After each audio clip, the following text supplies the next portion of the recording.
এ আমার মুসলমান ভাইদের কানটা লাগায় দাও। এই একজন ব্যক্তির নাম ছিল বশির উদ্দিন। যে বশির উদ্দিন বড় ডাকাত ছিল, অনেক বড় ডাকাতের লিডার ছিল। তার দলের মধ্যে 40 জন সদস্য ছিল। জোরে বলেন কয়জন? ডাকাত বশির উদ্দিন যেখানে ডাকাতি করতে যাইতেন 40 জন নিয়ে চলে যাইতেন। আল্লাহ পাক রব্বুল আলামিন ওই ডাকাত বশির উদ্দিনের ঘরের মধ্যে একজন নেককার বিবি দান করেছিলেন। আল্লাহু আকবার। এ ভাই, সমাজে এমন অনেক মানুষ আছে যে মানুষটা হয়তো বদকার, নামাজ কালাম পড়ে না, কিন্তু তার ঘরের মধ্যে যে বিবিটা আছে ওইটা নেককার আসে না নাই। জামাই নামাজ পড়ে না কিন্তু বউ এক ওয়াক্ত নামাজ ছাড়ে না, আসে না।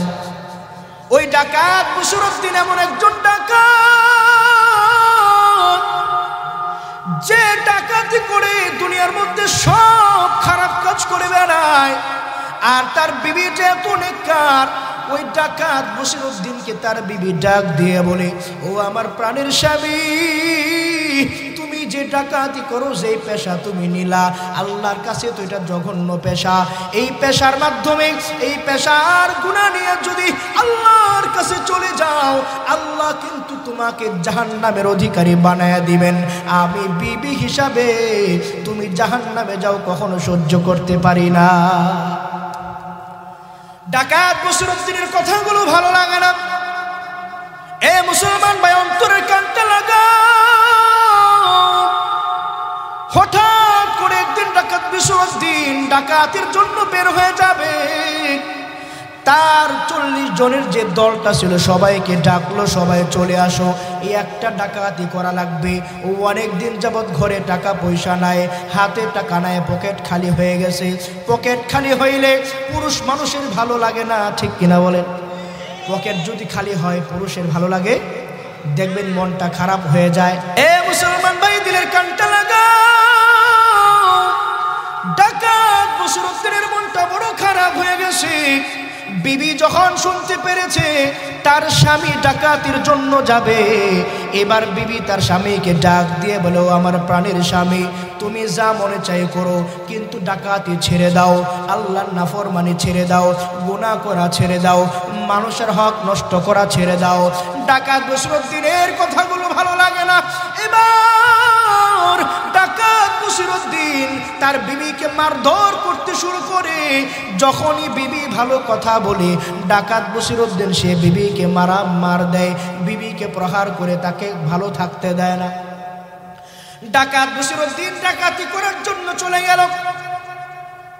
জঙ্গলের পাশ দিয়ে যখন যায়, জঙ্গলের পাশ দিয়ে যাওয়ার সময় হঠাৎ ডাকাত বশির উদ্দিনের কানের মধ্যে গুনগুন আওয়াজ।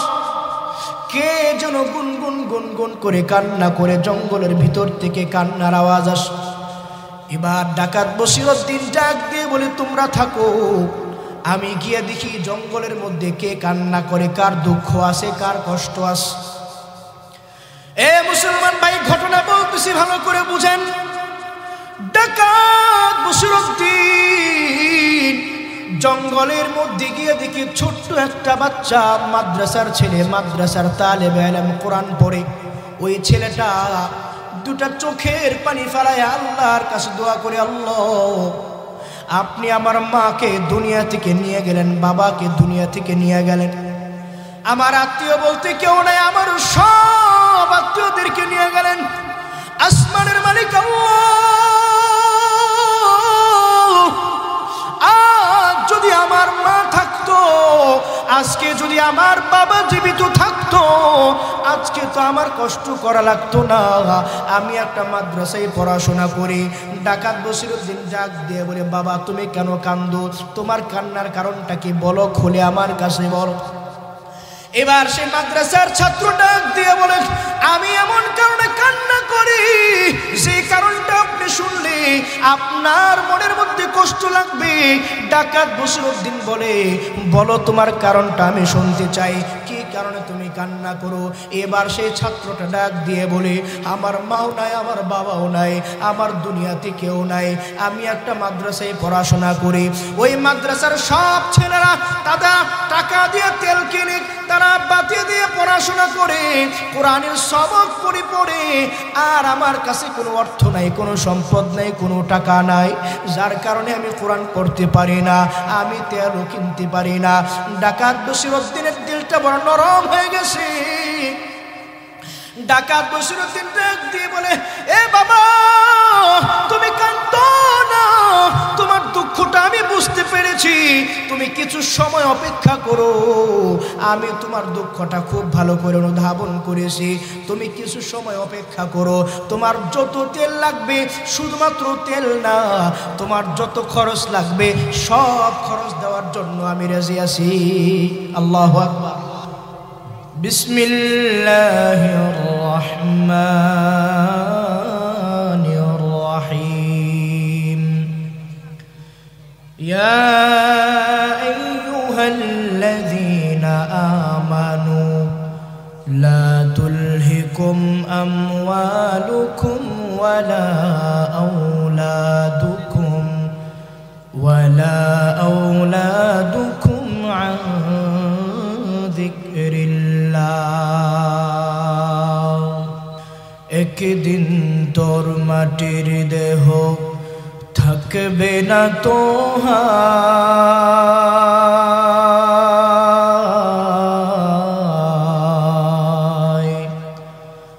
মাটির দেহ মাটির সাথে মিশিবে ধুলায়। কিসের বাড়ি, কিসের ঘর, কিসের বাহাদুরি,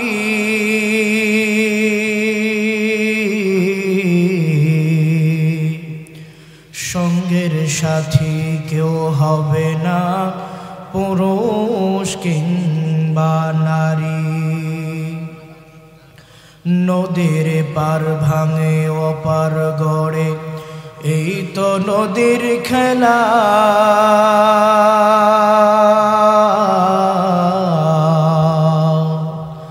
সকাল বেলার ধনী রে তুই, ফকির সন্ধ্যা বেলা, ঠিক কিনা?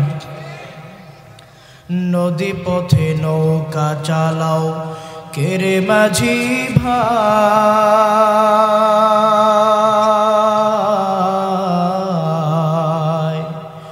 বেলা ডুবার আগে আমি ওপারে যেতে চাই। ওরে ভাঙলে মেলা আর গড়ে না,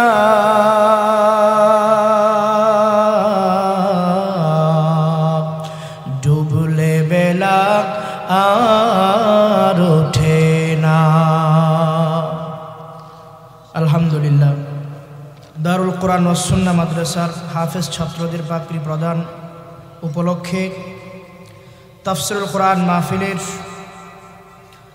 প্রধান বক্তা আকাবির আসলাফের যোগ্য উত্তরসূরি সুলতানুল ওয়াইজিন মাহবুবুল উলামা পীরে কামেল, আমাদের এই অঞ্চলের গৌরব আল্লামা খালিদ সাইফুল্লাহ আইয়ুবী দামাত বারাকাতুহুমুল আলিয়া, উক্ত মাহফিলের আরও অন্যান্য ওয়াইজিন একরাম আমার সামনে, দিন প্রিয়, ইসলাম প্রিয়, প্রিয় মুসলমান ভাই, পর্দার অন্তরালের মা ও বোনেরা, সর্বপ্রথম মহান রব্বুল আলামিনের দরবারে শুকরিয়া আদায় করছি, যে মহান রব্বুল আলামিন আমাদেরকে অত্যন্ত মায়া করে, মোহাব্বত করে মাগরিবের নামাজের পরে দুনিয়ার বুকে এক টুকরো জান্নাতের মধ্যে আসার এবং বসার তৌফিক দান করেছেন।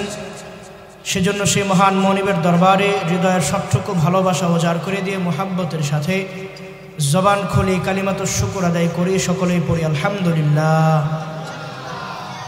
লাখো কোটি দুরূদ এবং সালাম বিশ্বনবী মুহাম্মদুর রাসূলুল্লাহ সাল্লাল্লাহু আলাইহি ওয়াসাল্লামের প্রতি।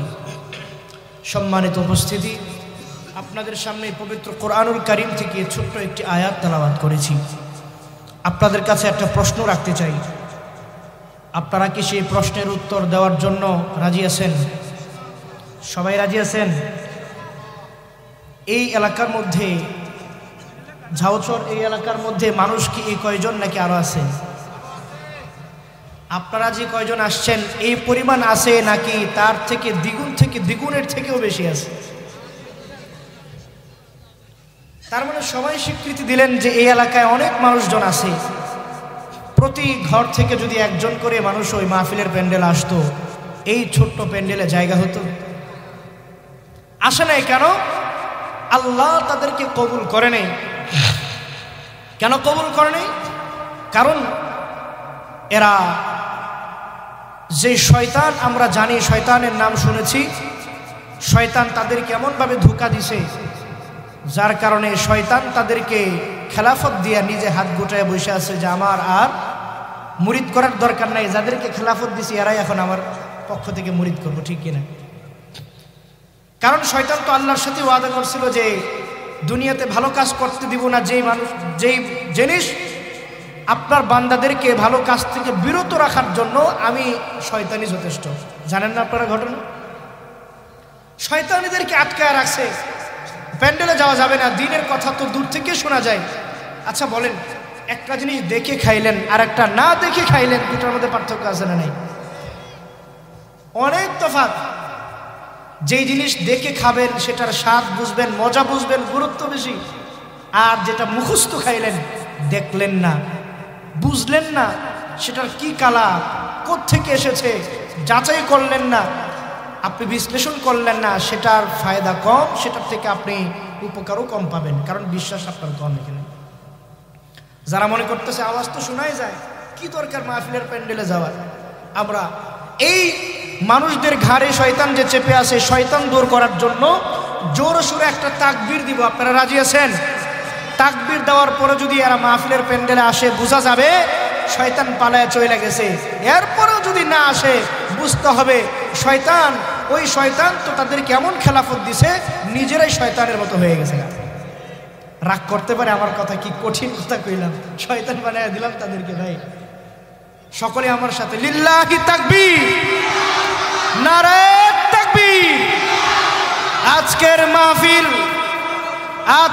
মাহফিল লিল্লাহি তাকবীর, আল্লাহু আকবার। এই জন্য মাহফিলের প্যান্ডেলের বাইরে যারা আছেন আপনাদেরকে বলবো, আপনারা প্যান্ডেলে চলে আসুন, দিনের কিছু কথা হবে, শুনুন, দিনের খোরাক তৈরি করেন। ইসলাম এমন ব্যাপক একটা ধর্ম, যে ধর্মের পড়াশোনা একদম শুরু থেকে শেষ বলতে কিছুই নেই। কেউ বলতে পারবে না যে ইসলামের সব জানি আমি, কেউ বলতে পারবে না। কোনো না কোনো বিষয় তার অপূর্ণতা আছেই। যত বড় আলিমই হোক, কোনো না কোনো দিক তার কাছে অজানা থাকবে। এটা কারণ এই ইসলাম নামক এটার ভিতরে যে এলেম যিনি দান করেছেন তার নাম কি? জোরে বলেন, আল্লাহ। যে এলেম আল্লাহর থেকে আসে সেই এলেমের শেষ হতে পারে? কারণ সমস্ত ডাক্তারদের ডাক্তার, সমস্ত এলেমের অধিকারী, সমস্ত জানলেওয়ালা থেকে আরো জানলেওয়ালা একমাত্র আল্লাহ। যারা মাহফিলে আসে না, এদের আরেকটা কারণ আছে, এদেরকে দুনিয়ার মহাব্বত, স্ত্রীর মহাব্বত, আপনার সন্তানের মহাব্বত, পরিবারের মহাব্বত, দুনিয়ার প্রাকৃতিক মহাব্বত তাদেরকে ঘিরে বসেছে, ঠিক কিনা? যার কারণে মহান রব্বুল আলামিন কুরআনুল কারীমের মধ্যে ডাক দিয়ে বলেন, ইয়া আইয়ুহাল্লাযীনা আমানু লা তুলহিকুম আমওয়ালুকুম ওয়ালা আওলাদুকুম আন যিকরিল্লাহ। আজ থেকে দীর্ঘ 1450 বছর পূর্বে মহান রব্বুল আলামিন তার প্রিয় নবী মুহাম্মদুর রাসূলুল্লাহ সাল্লাল্লাহু আলাইহি ওয়াসাল্লামকে জানায়া দিয়েছে, হাবিব আমার, আপনি আপনার উম্মতদেরকে জানায়া দেন, সাহাবায়ে কেরামকে জানায়া দেন, আপনার যত অনুসারী আছে সব মানুষদেরকে জানায়া দেন, আমি আল্লাহ পৃথিবীতে যে মানুষ দান করেছি এদের যে সন্তান আমি আল্লাহ দান করব, সম্পদ দান করব, আওলাদ দান করব, ক্ষমতা দান করব, নেতা বানায়া দেব। আমি আল্লাহ এই সব মানুষদের জন্য সুন্দর সুন্দর বিবিও তৈরি করেছি। ও আমার হাবিব,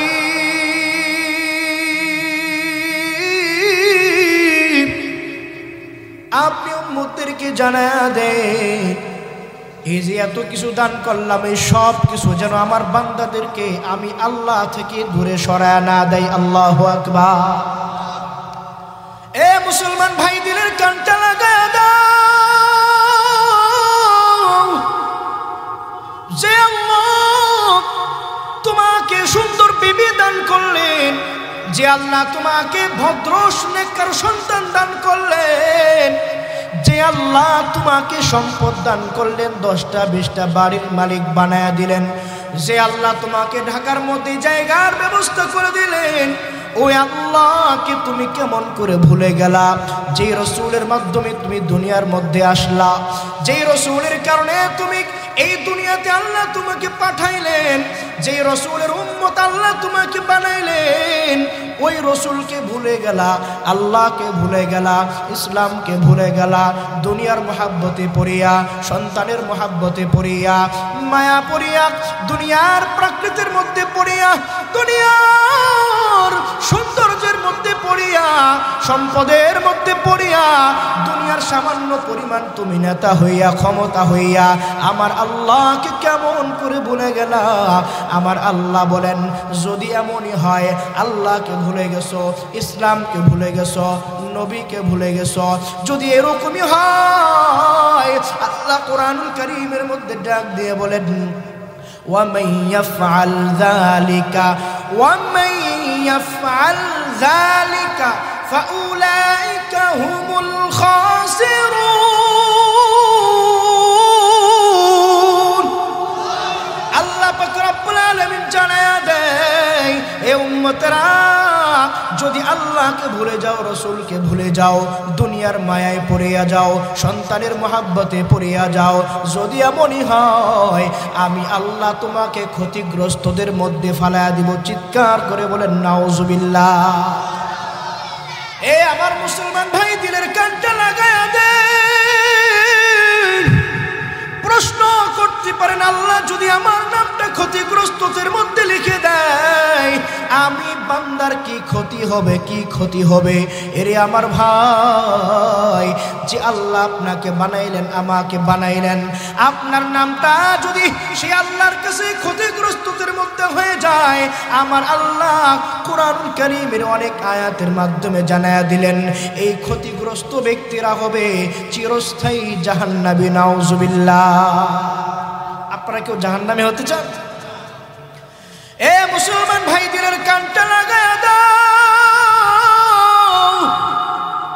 না, কেউ তো জাহান্নামী হতে চায় না, কোন বান্দা ইচ্ছা করে ক্ষতির মধ্যে পড়তে চায় না। যদি না চাও তাহলে দুনিয়ার মধ্যে কেমন করে আল্লাহকে ভুলে যাও? তুমি স্ত্রীর মহাব্বতে পড়িয়া, তোমার বিবি বলে দাড়ি রাখা যাবে না, তোমার বিবি বলে শীতের দিন ঘরে আপনার মসজিদে গিয়ে নামাজ পড়ার দরকার নাই। এই যে বিবির কথা শুনলা, তোমার বিবি ডাক দিয়ে বলছে, এ আমার স্বামী, তোমার অনেক টাকা আছে, এই টাকা যদি তুমি সুদের মাধ্যমে বাড়ায়া দাও, যদি সুদের মধ্যে এই টাকাটা লাগায়া দাও, তোমার টাকাটা তো অল্প দিনেই দ্বিগুণ থেকে দ্বিগুণ হয়ে যাবে, ঠিক কিনা? এ আমার মুসলমান ভাই, তুমি আল্লাহকে ভুলে গেছো, একটা বারও চিন্তা করলেন আমার আল্লাহ তো সুদকে হারাম করেছেন। ওই বিবির কথা শুনিয়ে তুমি সুদের মধ্যে ঢুকে গিয়েছো। এটাই তো আল্লাহ কোরআনে বলেন, ইয়া আইয়ুহাল্লাযীনা আমানু লা তুলহিকুম আমওয়ালুকুম ওয়ালা আওলাদুকুম। এই বান্দা, সন্তান যেন তোমাদেরকে আল্লাহ থেকে দূরে সরায় না দেয়, তোমার বিবি যেন আল্লাহ থেকে দূরে সরায় না দেয়। এ ভাই, প্রশ্ন করতে পারেন, যদি আল্লাহর সাথে আমরা মোলাকাত হয়ে যাই, আল্লাহর খুব কাছাকাছি চলে যাই, বিবির কথা মানলাম না, আপনার সন্তানের অবৈধ কথা মানলেন না, তো আল্লাহর কাছে কেমন করে দামি হতে পারবেন? আল্লাহর কাছে কেমন করে খুব নিকটে যেতে পারবেন? রব্বুল আলামিন সেই জন্য আমাকে আপনাকে মুসলমান বানায় আপনার আমার ভিতরে এমন একটা ঈমান নামক দৌলত দান করেছেন, যে ঈমানটা অনেক মানুষ আল্লাহর কাছে দরখাস্ত করেও পায় নাই, ঠিক কিনা? আমি আপনি আল্লাহর কাছে দরখাস্ত কি করেছি? না রে বান্দা না, আল্লাহর কাছে কোনো দরখাস্ত করি নাই। আপনার বাবা মুসলমান ছিল, আপনিও মুসলমান হয়ে গেলেন, এখন তো ঈমান আনলেন, ভিতরে ঈমানটা আছে। শুধু কি ঈমান থাকলেই জান্নাত পাওয়া যাবে নাকি বলেন? আল্লাহ বলেন না, ইন্নাল্লাযীনা আমানু ওয়া আমিলুস সালিহাত। আল্লাহ তাআলা তার হাবিবকে জানায় দিয়েছে, হাবিব আমার, আমি আপনাকে জানায় দিলাম, যারা ঈমান আনছে তো ঈমান এনেছে, যাদের ভিতরে আগে থেকে ঈমান ছিল, ওই ঈমানের সাথে যদি নেক আমলটাও হয়ে যায়, ঈমান আর আমল যদি একসাথে হয়ে যায়, আমার আল্লাহ এমন নেককার বান্দাদের জন্য যে জান্নাত দিয়েছেন সেটা হলো জান্নাতুল ফেরদাউস। সুবহানাল্লাহ। জান্নাতুল ফেরদাউস তো সবচেয়ে দামি জান্নাত। এ মুসলমান ভাই, দিলের কানটা লাগাও। আল্লাহ যদি আপনাকে প্রশ্ন করেন, এই বান্দা তোমাকে তো আমি আল্লাহ জান্নাত দিব, তুমি কোন জান্নাত চাও, কোন জান্নাতটা আমার কাছে আবদার করো। কিয়ামতের ময়দানে তো আল্লাহর কাছে আপনি বলবেন, আল্লাহ আপনি আমাকে জান্নাতের সর্বোচ্চ মাকাম, সর্বশ্রেষ্ঠ জান্নাত, জান্নাতুল ফেরদাউস দান করেন, ঠিক কিনা? এই দুনিয়াতে অনেক নামাজ পড়েন, যাকাত দেন, হজ করেন, বহু নেক আমল করেন। এ আমার ভাই, আপনার মরণ হয়ে গেল, অন্ধকার কবরে চলে গেলেন, শুধুমাত্র নামাজ দিয়ে কিন্তু আপনি অন্ধকার কবরে পার পাবেন না, শুধুমাত্র ইবাদত দিয়ে কিন্তু আল্লাহর কাছে জান্নাতে যেতে পারবেন না, ঠিক কিনা? কারণ আল্লাহ দুনিয়াতে যে নিয়ামত দান করেছেন, আল্লাহ দুনিয়াতে যে মাখলুক আপনার জন্য বানাইলেন, আপনার জন্য রোদ দরকার, আল্লাহ কিন্তু রোদ বানাইছেন, ঠিক কিনা? আপনার জন্য বৃষ্টির পানি দরকার, আমার আল্লাহ জানায় দেয়, এ বান্দা শোনো, তোমার জন্য বৃষ্টি দরকার, বৃষ্টি না হলে ফসল হবে না।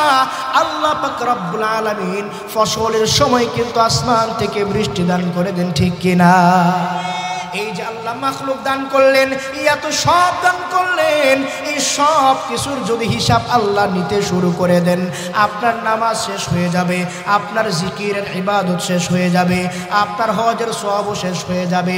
আপনি যত ইবাদত করেছিলেন সব ইবাদতগুলো শেষ হয়ে যাবে। অবশেষে আপনি দেখবেন আল্লাহর কাছে কি দিয়ে আল্লাহর কাছে বলবেন, আল্লাহ আপনি আমাকে জান্নাত দান করেন। ওই জান্নাত চাওয়ার মতো যদি কোনো উসিলা না থাকে, আপনি কিন্তু আল্লাহর কাছে জান্নাত চাইতে পারবেন না, ঠিক কিনা? এই জন্য এমন আমল দরকার, এমন কাজ দরকার, যেই কাজের মাধ্যমে, যে আমলের উসিলায় আল্লাহর কাছে বলতে পারবেন, আল্লাহ দুনিয়াতে যাই করছি একটু আমল ছিল, একটা আমল ছিল, আল্লাহ মাদ্রাসা ছিল, বাচ্চাদেরকে মহব্বত করেছি, তাদের দেখাশোনা করেছি, মাদ্রাসার খোঁজখবর নিয়েছি, মাদ্রাসার দিন আপনার বিপদের দিনে তাদের সাথেই ছিলাম। এমন যদি কিছু আপনার উসিলা থাকে তো আল্লাহর কাছে বলতে পারবেন, আল্লাহ এই উসিলার মাধ্যমে হলেও আপনি আমারে জান্নাত দান করে দিন। আল্লাহু আকবার। এ আমার মুসলমান ভাইদের কানটা লাগায়া দাও। এই একজন ব্যক্তির নাম ছিল বসিরউদ্দিন। যে বসিরউদ্দিন বড় ডাকাত ছিল, অনেক বড় ডাকাতের লিডার ছিল। তার দলের মধ্যে 40 জন সদস্য ছিল। জোরে বলেন কয়জন? ডাকাত বসিরউদ্দিন যেখানে ডাকাতি করতে যাইতেন 40 জন নিয়ে চলে যাইতেন। আল্লাহ পাক রব্বুল আলামিন ওই ডাকাত বসিরউদ্দিনের ঘরের মধ্যে একজন নেককার বিবি দান করেছিলেন। আল্লাহু আকবার। এ ভাই, সমাজে এমন অনেক মানুষ আছে যে মানুষটা হয়তো বদকার, নামাজ কালাম পড়ে না, কিন্তু তার ঘরের মধ্যে যে বিবিটা আছে ওইটা নেককার, আসে না নাই? জামাই নামাজ পড়ে না কিন্তু বউ এক ওয়াক্ত নামাজ ছাড়ে না, আসে না? ওই ডাকাত বসিরউদ্দিন এমন একজন ডাকাত যে ডাকাতি করে দুনিয়ার মধ্যে সব খারাপ কাজ করে বেড়ায়, আর তার বিবিটা এত নেককার। ওই ডাকাত বসিরউদ্দিনকে তার বিবি ডাক দিয়ে বলে, ও আমার প্রাণের স্বামী, তুমি যে ডাকাতি করো, যে পেশা তুমি নিলা, আল্লাহর কাছে তো এটা জঘন্য পেশা। এই পেশার মাধ্যমে, এই পেশার গুনাহ নিয়ে যদি আল্লাহর কাছে চলে যাও, আল্লাহ কিন্তু তোমাকে জাহান্নামের অধিকারী বানায়া দিবেন। আমি বিবি হিসাবে তুমি জাহান্নামে যাও কখনো সহ্য করতে পারি না। ডাকাত বসিরউদ্দিনের কথাগুলো ভালো লাগে না। এ মুসলমান ভাই, অন্তরের কানটা লাগা। হঠাৎ করে একদিন ডাকাত বসিরউদ্দিন ডাকাতের জন্য বের হয়ে যাবে। তার 40 জনের যে দলটা ছিল সবাইকে ডাকলো, সবাই চলে আসো, এই একটা ডাকাতি করা লাগবে। ও অনেক দিন যাবৎ ঘরে টাকা পয়সা নাই, হাতে টাকা নাই, পকেট খালি হয়ে গেছে। পকেট খালি হইলে পুরুষ মানুষের ভালো লাগে না, ঠিক কিনা বলেন? পকেট যদি খালি হয় পুরুষের ভালো লাগে, দেখবেন মনটা খারাপ হয়ে যায়। কারোর সাথে কথা বলতেও ভালো লাগে, ভালো লাগে। এ মুসলমান ভাই, দিলের কানটা লাগা। ডাকাত বসিরউদ্দিনের মনটা বড় খারাপ হয়ে গেছে। বিবি যখন শুনতে পেরেছে তার স্বামী ডাকাতির জন্য যাবে, এবার বিবি তার স্বামীকে ডাক দিয়ে বলো, আমার প্রাণের স্বামী, তুমি যা মনে চাই করো, কিন্তু ডাকাতি ছেড়ে দাও, আল্লাহর নাফরমানি ছেড়ে দাও, গুনাহ করা ছেড়ে দাও, মানুষের হক নষ্ট করা ছেড়ে দাও। ডাকাত বসিরউদ্দিনের কথাগুলো ভালো লাগে না। এবার ডাকাত বসিরউদ্দিন তার বিবিকে মারধর করতে শুরু করে। যখনই বিবি ভালো কথা বলে, ডাকাত বসিরউদ্দিন সে বিবিকে মার দেয়, বিবিকে প্রহার করে তাকে ভালো থাকতে দেয় না। ডাকাত বসিরউদ্দিন ডাকাতি করার জন্য চলে গেল।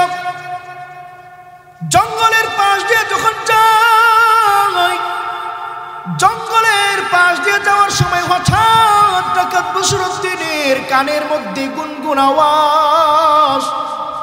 কে যেন গুনগুন গুনগুন করে কান্না করে, জঙ্গলের ভিতর থেকে কান্নার আওয়াজ আসে।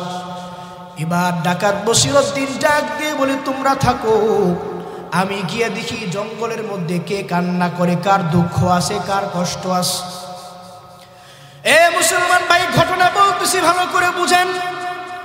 ডাকাত বসিরউদ্দিন জঙ্গলের মধ্যে গিয়ে দেখি ছোট্ট একটা বাচ্চা, মাদ্রাসার ছেলে, মাদ্রাসার তালেবে ইলম, কোরআন পড়ে। ওই ছেলেটা দুটা চোখের পানি ফেলায় আল্লাহর কাছে দোয়া করে, আল্লাহ, আপনি আমার মাকে দুনিয়া থেকে নিয়ে গেলেন, বাবাকে দুনিয়া থেকে নিয়ে গেলেন, আমার আত্মীয় বলতে কেউ নাই, আমার সব আত্মীয়দেরকে নিয়ে গেলেন। আসমানের মালিক আল্লাহ,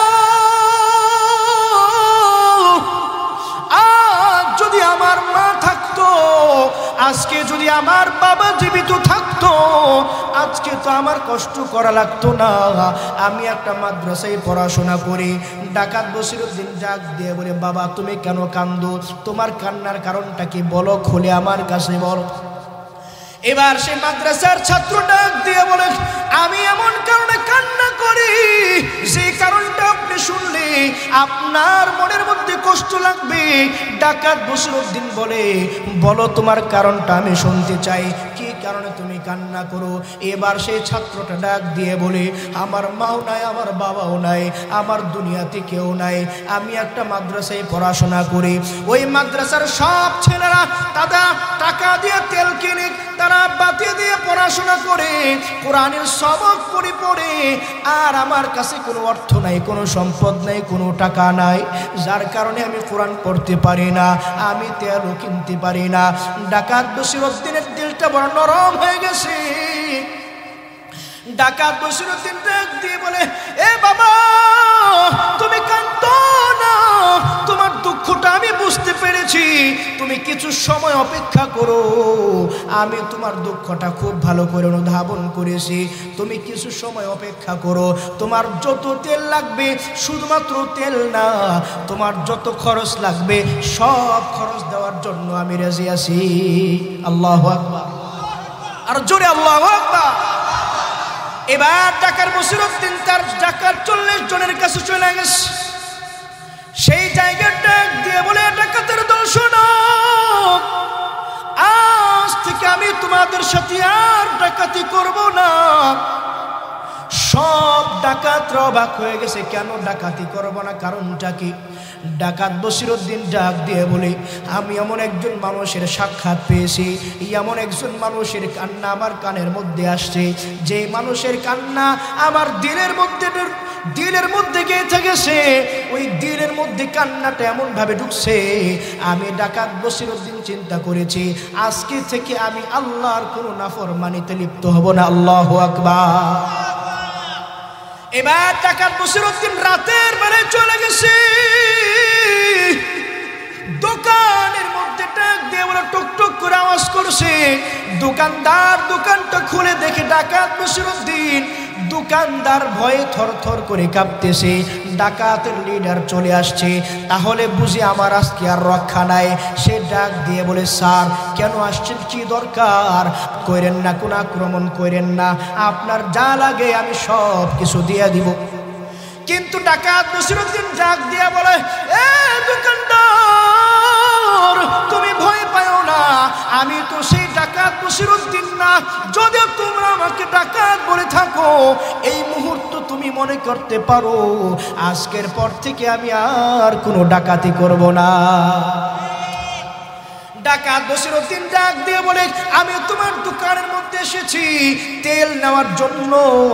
এবার দোকানদার বলে, তেল নেবেন, কত তেল লাগবে? বলে এতটুকু তেল লাগবে। দোকানদার বলে, তেল নিয়ে যান, কোনো টাকা দেওয়া লাগবে না, পয়সা দেওয়া লাগবে না। ভয়ে, কিসে বলে? ভয়ে। এলাকার নেতা যখন দোকানে যায় তখন দোকানদার ভয়ে টাকা চায় না, কারণ যদি দিনের বেলায় টাকা চায়, রাতের বেলা দোকানে আগুন জ্বালায় দিবে, আছে না? ওই দোকানদার সে চিন্তা করছে, আমি যদি টাকা চাই, ডাকাত বসিরউদ্দিন তো আমার উপরে হামলা করে ফেলবে। ডাকাত বসিরউদ্দিন বলে, না, তোমার যত টাকা লাগবে, যা মূল্য আসে তুমি আমার কাছে বলো, আমি তোমার পূর্ণ মূল্য দিয়ে তোমার থেকে তেল কিনে নিব। আল্লাহু আকবার। এবার ডাকাত বসিরউদ্দিন রাহমাতুল্লাহি আলাইহি তেল কিনে জঙ্গলের দিকে রওনা হয়ে গেছে। জঙ্গলের মধ্যে গিয়ে সেই বাচ্চাকে ডাক দিয়ে বলে, যত তেল লাগবে, যত অর্থ লাগবে, যত সাবান লাগবে, যত টাকা লাগবে, সব টাকার জন্য তুমি শুধু আমাকে বলবা।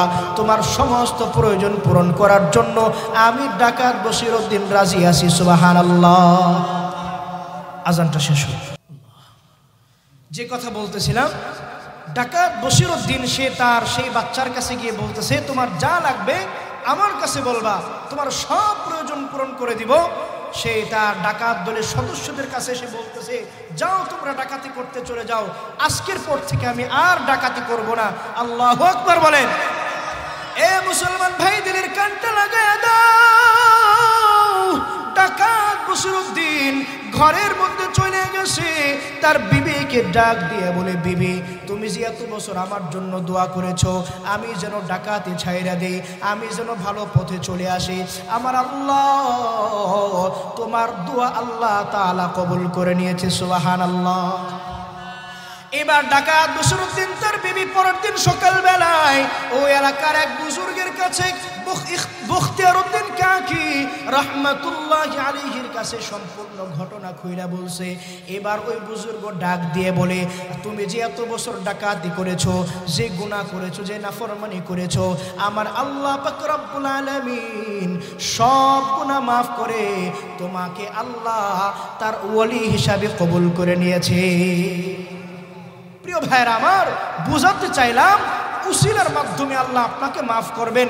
এই ডাকাত বসিরউদ্দিনকেও আল্লাহ একটা মাদ্রাসার ছাত্রকে সহযোগিতা করার কারণে আল্লাহ তার সব গুনাহ মাফ কইরা আল্লাহর ওলি বানায়া দিছে। এই আপনার দারুল কোরআন ওয়াস সুন্নাহ যে মাদ্রাসা, আপনাদের এলাকায় মাদ্রাসা, এই আপনারা এলাকায় যতদিন আছেন মাদ্রাসার সর্বক্ষণ সহযোগিতা করবেন, ছাত্রদের দেখাশোনা করবেন, উস্তাদদের কি প্রয়োজন, মাদ্রাসার হালত কি, যাবেন। বিষয়টা এরকম না যে মাদ্রাসা গেলেই মনে হয় টাকা দিতে হয়, এরকম না। যাবেন, বসবেন, পরিবেশ দেখবেন, আপনার অন্তর শান্ত হবে, ঠিক কিনা? প্রিয় ভাইরা, এজন্য নিজের ঈমান, আমল আর এমন এমন ছোট্ট ছোট্ট কিছু আমল জীবনে রাখবেন, সুন্নতের আপনার অনুসারী হবেন, সুন্নতগুলো কখনো ছাড়বেন না। আল্লাহ পাক রব্বুল আলামিন দেখবেন আপনাকেও ওই ডাকাত বসিরউদ্দিনের মতো আল্লাহর ওলি বানায়া দিবেন। সকলে পড়ুন আমিন। ওয়া আখিরু দাওয়ানা আনিল হামদুলিল্লাহি রাব্বিল আলামিন। আসসালামু আলাইকুম ওয়া রাহমাতুল্লাহ।